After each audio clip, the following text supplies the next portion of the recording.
Hi, I'm at it again.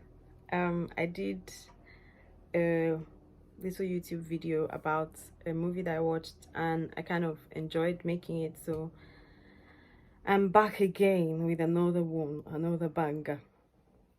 Today's movie is actually not a new movie. I think it was done last year. Yeah, by the way, I'm just getting right into it. I don't yeah, that's how we're going to roll today. Just, you know, So, the movie is called Breaded Life and it's available to stream on Netflix. I think it was done last year, as I said. I'm not sure. That's actually one of the things that I should have put in my notes. Yes, my notebook made it to this episode as well. He's here with me. He's my trusted friend and partner. So yeah, he's here. I think you'll be seeing quite a few notebooks because I have several notebooks. You're gonna be seeing a few notebooks, so watch out, I guess.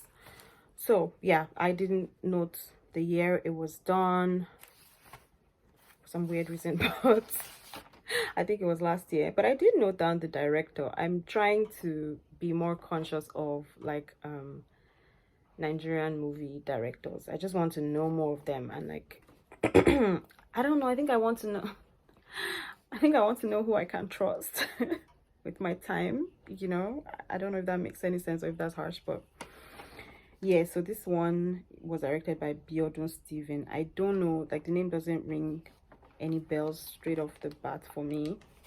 I don't know. Maybe I'll look that up like later on. I'll check what other movies are out there. Okay, so for the Breaded Life, we have a lot of familiar faces as per usual, I guess. We have Bisola Ayola from Ayeola. Bisola Ayeola, yes. From Big Brother Daye. I can't remember the year, but Daye, you know the year. Then Timini Egbuson, Tinamba, I feel like I'm missing Bimbo Ademoye. I feel like there was someone else. Anyway, these are just the ones that I noted. It doesn't mean that, you know, there aren't other faces. But yeah, I'm just going to mainly talk about these ones. So that's why I noted them down. So Breaded Life opens up with a guy just, you know, let's say he was living large, just enjoying himself, you know, the fast life. It's a very cliche phrase, but yeah, he was like living the fast life. He liked flashy cars and his women and, you know, just the party life and that kind of thing. And then we get introduced to his mother. The guy, by the way, is Timini Egbuson. And his mom is Tinamba. And we get to find out that he is like the black sheep of the family. He has a sister who is like the perfect child in their mother's eyes. So I mean, and he seems to be clueless about what it is that he wants from life or about making plans for his future or anything like that. So it causes a lot of friction between he and his mother. So that's like the setup that is made. And then they have house staff. They have a housekeeper who is Bisola, played by Bisola. They have two security guards, you know, just stuff like that. They're just setting up like, you know, the family dynamic and stuff like that. So he gets into this big fight with his mother about the same thing. You know, what are you doing with your life? You've changed courses in school so many times. What do you really want? You know, all that kind of jazz goes on. So then that scene ends, and then in the next scene, he basically discovers that nobody in his household seems to recognize who he is. They don't know him. They treat him like a stranger. You know, it's very confusing. And also very confusing for, you know, the viewer as well, because you're like, okay, so, you know, you're trying to like figure out, okay, what happened? When did this happen? I mean, you know, that kind of stuff. So I appreciated that. I appreciated that I did go through those questions in my head, like, okay, so what could have happened, what's going on, okay, is everybody faking, you know, stuff like that. So I liked that. I like to see when, you know, the storyline or the plot is done well. I'm trying to pick my words very carefully. So, but yes, I appreciated that. I noticed that, and I liked that. So then it causes a lot of back and forth between him and his family, trying to convince them, it's me, why are you doing this, blah blah blah, all those kinds of things. He even goes as far as going to see a friend of his, and to his shock, the friend also doesn't seem to recognize who he is. So he's basically just wandering around the streets at this point, like confused and angry and all those emotions that he was probably feeling. And then there's a bread seller going by, and the bread seller, you know, stops and says, oh, isn't it you? I know you through so and so person. Mentions the name of his security guard. So he's like really relieved to discover that at least one person seems to know who he is, and you know, he's not entirely out of his mind. So yeah, they strike up a conversation, and he in a nutshell gives her, you know, his life story, his situation, and all of that. And she's worried about him because she doesn't think that he can make it out on the streets without, you know, being attacked to death. So long story short, she sort of takes him under her wing and then begins to like help him become independent out on these streets. Basically, that's what it is. I don't know why, but when she like started to take care of him, for some reason it reminded me of Pretty Woman. And I was like, all right, reverse Pretty Woman. I don't even know what that means, but that's what came to my head. And yeah, I don't know, there was just something about that. Yeah, so this is like one of the best parts of the movie. The bread seller, who is played by Bimbo Ademoye, is called Toro Wore Sewedo. Did I hear you ask what? Yeah, I'm gonna give you some time to recuperate, then I'm gonna say it again, just in case you didn't hear me the first time. It's a bit of a handful, a mouthful, you know, a mindful. So her name is Toro Wore Sewedo. Yeah, in between watching this movie yesterday and right now, I don't know how many times I have said that name out to myself randomly for no reason, because there's no offense, but there's no reason to say that name. There's no reason to say that name. So yeah, he basically begins to do a lot of different types of things to earn money for himself, like to feed himself and all that kind of stuff. Okay, and Lateef Adedimeji, yeah, that's the person I was trying to remember earlier. Lateef Adedimeji is also here, and he plays like a it's not exactly a villain, but he's some kind of like a boss type, you know, character. And I found it very enjoyable to watch. Actually, I enjoyed his character and his characterization of the character. I think I'm making sense. I think so. Not convinced, but you know, you can never be 100% sure of anything in this life. So I think I'm making sense. Okay, so that's basically like just the general plot. I'm not going to, as usual, I'm trying not to give everything away, so that if you haven't seen it, then you can also watch it and still find it enjoyable. But I'm just going to say a few things that sort of struck me, or a few things that I observed that I thought were noteworthy enough to note down. First of all, I think that the casting was very good. I think that it was actually very good. I think I was trying to like flip, you know, through and see if there was anybody that didn't quite fit in. honestly, apart from the, there's this Nollywood habit of having extras who sometimes don't move the story forward, and who sometimes are just, to me, unnecessary distractions from the main story. So I think there was a little bit of that with the security guards. I don't know, I felt like it could have been a bit tighter there. But yeah, apart from that, yeah, I think the casting and everything else was like, was good. It was enjoyable. I found it entertaining and enjoyable. So I just made a few notes here. And okay, so Bimbo Ademoye was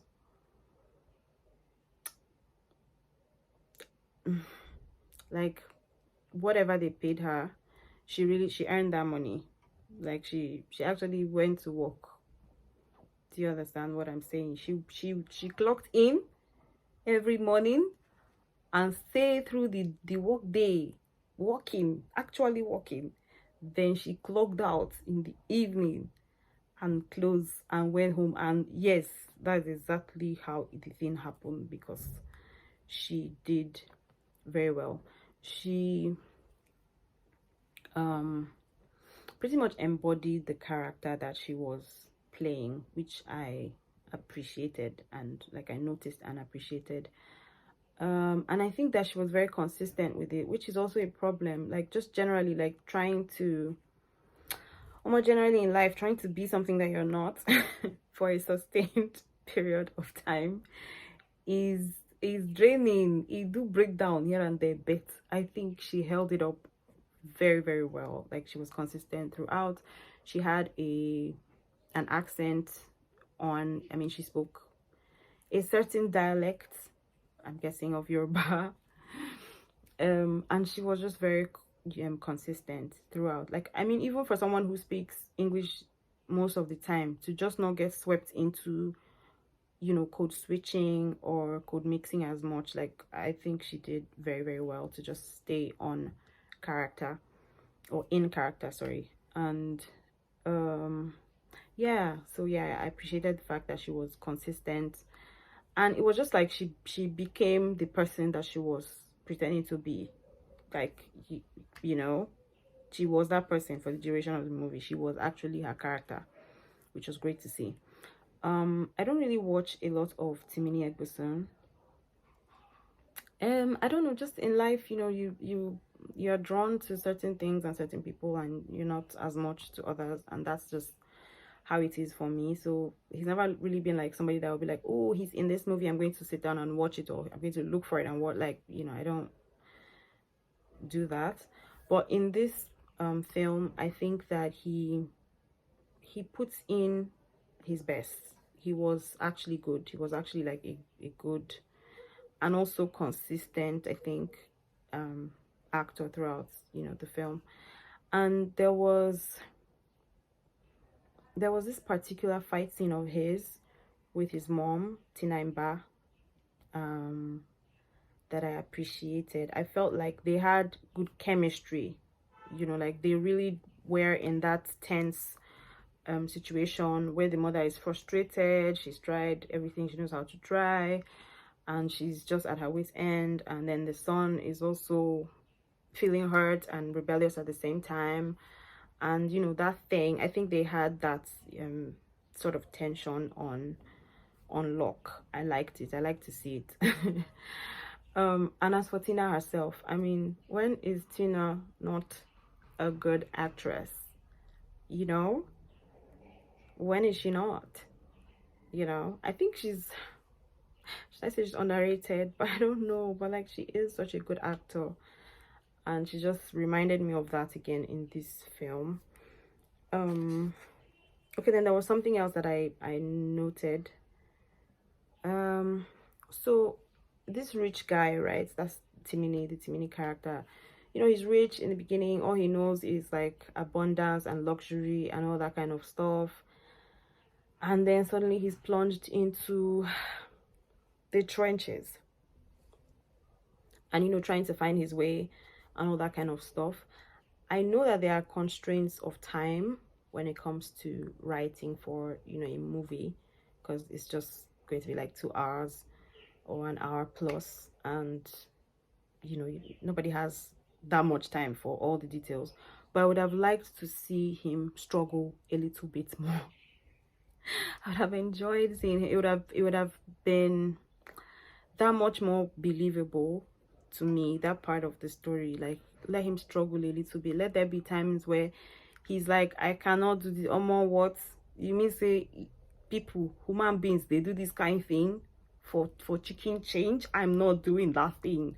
I think I would have appreciated one or two, you know, not I'm not even asking for too much, right? Just one or two, you know, times where he like fully did that breakdown thing and either had to pull himself out of it, or, you know, told Todo what they say we do, God, Todo what they say we do, you know, would have come in to like help him get over it. Yes, I think I would have liked that. So I think apart from that though, there was nothing else that stood out to me, like whether good or bad. These were just my observations, and in conclusion, I enjoyed the movie. I saw the poster with the little like synopsis, and I rolled my eyes. Like, before I watched it, I rolled my eyes like, oh my god, like, you know, romance writers. Is this a case of romance writers trying to squeeze something out of nothing? But at the same time, I think those kinds of stories are actually as sought after, as in demand as they are, because they're enjoyable. I don't know, there's just something sweet about this kind of a story, and yeah, it was good for me. That's what I'm trying to say. It was entertaining. I found it entertaining, and yeah, I didn't feel like I wasted my time watching it at all, which is what you want. So period. Good job, well done to everybody who was on that project. Yeah, well done. I try. We're waiting to see the next thing that you do. You know, the reward for doing good work is good work, is more expected good work. We expect more from you. So, you know, yeah, we're waiting. Yeah, maybe I will look out for this director, Biodun Steven, and see if like there's just other stuff that I can try as well. But in the meantime, once again, let me know what you think I should watch on your behalf next. I think I have like 2 or 3 suggestions from the previous video. I just remember that now. Actually, I'm so sorry, I honestly just remembered that. But if you have more suggestions, let me know, and I guess I'm going to add them to the list and work my way through. Fingers crossed I can do this. I will do it. Yes. So yeah, as usual, in accordance with the YouTube constitution and code of conduct, as a YouTube content creator, I am obligated to tell you to please subscribe to my channel.